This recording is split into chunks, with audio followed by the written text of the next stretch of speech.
سب سے پہلا سٹیپ یہ ہے کہ you understand the nature of fasting, اور اس سے میری کیا مراد ہے۔ ظاہر ہے کہ جب روزوں کا ذہن میں نام آتا ہے تو پکوڑے، سموسے، رولز، یہ ساری چیزیں ذہن میں آتی ہیں، جو کہ بڑا مشہور ہے ہمارے ہاں، بلکہ لوگ مائنڈ کر جاتے ہیں اگر ان کے سامنے پکوڑے نہ رکھو، وہ کہتے ہیں یہ افطاری صحیح سے کرائی نہیں اگلے نے، کوئی ہیلدی چیز رکھ دو مائنڈ کر جاتے ہیں، یعنی فروٹ ہیلدی ہے، کھجوریں ہیلدی ہیں، اور زیادہ نہ کھلاؤ تو لوگ غصہ بھی ہو جاتے ہیں جب افطاری کی جائے۔ تو اہتمام بہت کیا جاتا ہے ہمارے یہاں ماشاءاللہ سب کانٹیننٹ میں، روح افزا مسٹ ہے، پکوڑے مسٹ ہیں، چکوریاں کہہ لیں وہ آئلی پروڈکٹس مسٹ ہیں، پھر یہ سموسے اور رولز لوگ اسپیشل بنواتے ہیں۔ ٹھیک ہے، اللہ تعالیٰ کی حلال کردہ چیزیں ہیں، کھانے میں کوئی حرج نہیں ہے، منع نہیں ہے، بلکہ خوشی کا موقع ہے، افطاری خوشی سے ہی کرنی چاہیے۔ بٹ بات یہ ہے نا کہ سم ویئر ڈاؤن دا لائن ان چیزوں کی وجہ سے ہم اصل مقصد سے ہٹ جاتے ہیں اور اپنے اوپر بہت برڈن لے لیتے ہیں۔ خواتین پہ بہت برڈن ہوتا ہے، مردوں کی ڈیمانڈ بہت ہوتی ہے، افطاری میں یہ ہونا چاہیے، سحری میں بھی یہ چیزیں ہونی چاہیے۔ پھر ہمارے ہاں بونگ پائے اور نہاری سے سحری ہو رہی ہوتی ہے اور پراٹھوں سے، تو اس کے بعد پھر ظاہر ہے پیاس ہی لگنی ہے، اس کے بعد نیند آنی ہے ٹکا کے، تو وہ بونگ پائے کھا کے جب آپ سو گے تو ٹکا کے سو گے، تو وہ روزے کا مقصد ہی ختم ہو گیا۔ اللہ تعالیٰ کا حکم تھا کہ روزے کو جتنا میکسیمم آپ جاگ کے گزار لو، جتنا اس کا وہ چیز فیل کر لو، روحانیت فیل کر لو۔ روحانیت اسی طرح آتی ہے، بھوک سے ہی روحانیت آتی ہے۔ جو بندہ زیادہ کھاتا ہے، زیادہ سوتا ہے، وہ روحانی تو کبھی نہیں ہو سکتا۔ یہ تو بنیادی باتیں ہیں، بنیادی اصول ہیں، کم بولنا، کم کھانا، کم سونا، یہ روحانیت کی نشانی ہے۔ حکیم لقمان سے کسی نے پوچھا تھا کہ آپ کے ہاں اتنے لوگ آتے ہیں آپ سے مشورہ کرنے، آپ حکیم کیسے بن گئے؟ تو انہوں نے کہا کہ 6 چیزیں ہیں، کم کھاؤ، کم سو، کم گفتگو کرو، وعدہ جب کرو تو نبھاؤ، آنکھوں میں حیا پیدا کرو، جب بولو سچ بولو۔ یہ 6 ایک باتیں انہوں نے بتائیں، تفسیر میں آتا ہے سورہ لقمان کی۔ تو حکمت کی یہ نشانی ہے، اور ایگزیکٹلی یہی 6 چیزیں رمضان ہمیں انسٹل کر رہا ہے اگر آپ غور کریں۔ جب انسان روزے سے ہوتا ہے، اللہ کے نبی نے اس کو کم بولنے کا جو ہے وہ اس طرف اشارہ کیا، خصوصاً اگر بری گفتگو ہے، لڑائی ہو، انسان کہہ دے جی کہ میں روزے سے ہوں اگلے، اور لڑائیاں بہت ہوتی ہیں رمضان میں، لوگ فرسٹریٹڈ ہوتے ہیں، جاب ہولڈرز اسپیشلی بائک پہ نکلے ہوتے ہیں، گاڑیوں پہ نکلے ہوتے ہیں، ظاہر ہے گرمی بھی ہوتی ہے، تو ان لوگ جو ہے وہ جھڑپ کر لیتے ہیں، لوگ فروٹ والوں سے لڑنے لگ جاتے ہیں، لوگ مختلف جگہ جا کر جو ہے وہ اپنا ٹیمپر لوز کر دیتے ہیں۔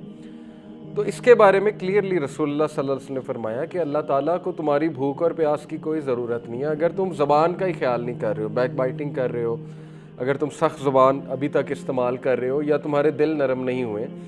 تو دیکھیں ہر چیز کی پریکٹس ہے رمضان میں، اور یہ سارے اعمال تقویٰ کی طرف لے جاتے ہیں، تقوی کی ٹریننگ ہے۔ اسی لیے اللہ نے قرآن مجید سورہ بقرہ آیت نمبر 183 میں کہا، یا ایھا الذین آمنوا کتب علیکم الصیام کما کتب علی الذین من قبلکم لعلکم تتقون۔ اے لوگو جو ایمان لائے ہو، رمضان ہم نے تم پر روزے ہم نے تم پر فرض کیے ہیں جیسے پچھلی قوموں پر فرض کیے تھے، لعلکم تتقون، تاکہ تم متقون بن جاؤ، تقوی والے بن جاؤ، پرہیزگار بن جاؤ۔ یہ ٹریننگ ہے پرہیزگاری کی، لیکن وہ پرہیزگاری کیسے اچیو ہوگی، یہ ایک سوالیہ نشان ہے، اور اسی کے بارے میں ریسرچ کرنی چاہیے ہمیں کہ پرہیزگاری کا کیا وہ میکانزم ہے جو رمضان ہمیں دیتا ہے۔ تو اس میں یہی ہے کم سونا، کم کھانا، کم بولنا، اپنے معاملات کو درست کرنا، اور اللہ سبحانہ و تعالیٰ کی عبادت میں آگے بڑھنا، یہ سارے تقوی کے اعمال ہیں۔ تو اس کے علاوہ بہت سی حدیث میں آپ کے سامنے رکھتا ہوں رمضان کے ورچوز کے اوپر، اور یہ بات بھی یاد رکھیں کہ رمضان جو ہے یہ جوائے کا منتھ ہے مسلمان کے لیے، ہیپینس کا منتھ، خوشی کا منتھ ہے، اس میں خوش رہنا چاہیے انسان کو۔ اور اس پہ حدیث بھی ہے صحیح البخاری کی، رسول اللہ صلی اللہ علیہ وسلم نے فرمایا، the fasting person has 2 kinds of happiness, روزے رکھنے والا جو ہے اس کے لیے 2 خوشیاں ہیں۔ ایک happiness when he breaks his fast, وہ فطری ہیپینس ہے، خوشی کس بات کی ہوتی ہے کہ اللہ نے میرا روزہ قبول کیا انشاءاللہ، جب ہم دعا پڑھتے ہیں ظاہر ہے روزے افطاری کی۔ دوسرا خوشی یہ کہ جب انسان کی رگیں تر ہوتی ہیں، جب انسان جو ہے اس کی پیاس بجھتی ہے، انسان کھانا کھاتا ہے، اللہ کی نعمت کا شکر کرتا ہے، اور مزید اپریشیٹ کرتا ہے کہ مجھے اللہ نے کتنی نعمتیں دی ہیں، کھانے کو دیا ہے۔ اور یہ ایک فطری بات ہے کہ جب انسان ایک چیز سے دور رہتا ہے اور پھر اس کا استعمال کرتا ہے تو اس میں گریٹیٹیوڈ بھی آتا ہے، اور سائنٹیفکلی اسپیکنگ گریٹیٹیوڈ ہمیں ہیپینس کی طرف لے جاتا ہے. شکر گزاری ہمارے برین کے کچھ ایسے سینٹرز سے جڑا ہوا ہے کہ وہاں سے ظاہر ہے کچھ کیمیکلز ریلیز ہوتے ہیں, سیروٹونن جیسے ہیپینس کا کیمیکل ہے. یہ ہیپینس کے کیمیکلز ہیں جو گریٹیٹیوڈ والے رویے سے ایکسکریٹ ہوتے ہیں, آپ کہہ لیں نکلتے ہیں. تو شکر گزاری ہمیں سکھاتا ہے رمضان, ایک تو یہ. دوسرا happiness when he meets his lord, دوسری خوشی ہوگی جب وہ اپنے رب سے ملاقات کرے گا, کیونکہ اللہ تعالیٰ جو ہے وہ روزے داروں کی خاص جو ہے وہ ظاہر ہے ان کو ٹریٹ کریں گے قیامت والے دن. بلکہ حدیث میں آتا ہے کہ ایک خاص دروازہ جنت کا وہ روزے داروں کے لیے, وہاں سے صرف روزے دار گزریں گے. تو اس قدر یہ امپورٹنٹ منتھ ہے کہ اس کے حوالے سے رسول اللہ صلی اللہ علیہ وسلم 6 ماہ پہلے سے ٹریننگ شروع کر دیتے ہیں. اور ٹریننگ سے کیا مراد ہے؟ دیکھیں, ہم نے رمضان میں اگر ایک گول بنایا کہ ہم نے عبادات زیادہ کرنی ہے تو اس کے لیے آپ کو ابھی سے عبادات بڑھانی پڑیں گی. اس سے کیا مراد ہے؟ اگر آپ نماز آپ کی 5 منٹ کی ہے یا 6 منٹ کی ہے, 4 فرض نماز, تو آپ اس کو 10 منٹ پہ لے جائیں سٹیمنا بڑھانے کے لیے. اگر آپ صرف ابھی سنتیں نہیں پڑھ رہے, صرف فرائض پڑھ رہے ہیں, جو کہ بہت سے ہم لوگوں کی عادت بن چکی ہے, تو آپ 12 سنت کو واپس لے کر آئیں ابھی سے.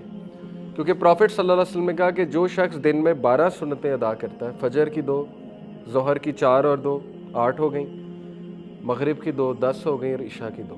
یہ حدیث صحیح حدیث سے ثابت ہے. وہ جو عشاء کی 17 رکعات ہیں وہ ظاہر ہے ضعیف روایات ہیں, وہ ثابت نہیں ہے. تو یہ 12 سنتیں ثابت ہیں صحیح حدیث سے. تو جو یہ 12 سنتیں ادا کرتا ہے, اللہ کے نبی نے کہا کہ جنت میں اس کے لیے خاص محل بنایا جاتا ہے. تو ابھی سے اس کی پریکٹس شروع کر دینی چاہیے. ابھی سے 12 سنتیں آپ پڑھنا شروع کر دیں تاکہ رمضان میں پڑھنا مزید آسان ہو. اور ابھی سے آپ ایڈجسٹمنٹ کر لیں کچھ اپنی روٹین کی, ٹھیک ہے نا, پہلے سے ایکسپیرینس کر لیں کہ مجھے کیا کیا چیز ایڈجسٹ کرنے والی ہے. ورنہ رمضان میں ایڈجسٹمنٹ کریں گے تو پھر وہ روزہ بھی ڈسٹرب ہو سکتا ہے اور عبادات بھی جو ہے وہ ڈسٹرب ہو سکتی ہیں. اسی طرح مثال کے طور پہ آپ کہتے ہیں میں قرآن زیادہ پڑھوں گا رمضان میں, تو آپ ابھی سے وہ عادت ڈالیں. آپ اپنی سنتیں جو ہیں ان میں سورہ اخلاص کی جگہ اور سورج پڑھیں جو بھی آپ کو آتی ہیں. ہم زیادہ تر سورہ اخلاص پڑھتے ہیں, ہماری عادت ہے. تو آپ مختلف سورج پڑھنا شروع کریں 30ویں پارے کی. اس سے کیا ہوگا, آپ کی نماز میں ایک آپ کو خشیت بھی فیل ہوگی, ٹھیک ہے نا. آپ زیادہ صورتیں پڑھیں گے, آپ کی توجہ بھی نماز کی طرف آئے گی, ایک فطری بات ہے. تو ابھی سے وہ پریکٹس شروع کر دیں. اسی طرح آج سے ہی قرآن مجید کو ٹارگٹ بنائیں کہ میں اس کی تلاوت زیادہ سے زیادہ کروں, تاکہ جب منتھ آف رمضان آئے تو میرے لیے کوئی ایک دم سے نئی چیز نہ ہو. پہلے سے اسٹیمنا بلڈ ہوا ہوا ہے, پہلے سے تھوڑی ایکسرسائز کی ہوئی ہے, تو اس میں مزید دل نرم ہو جاتا ہے.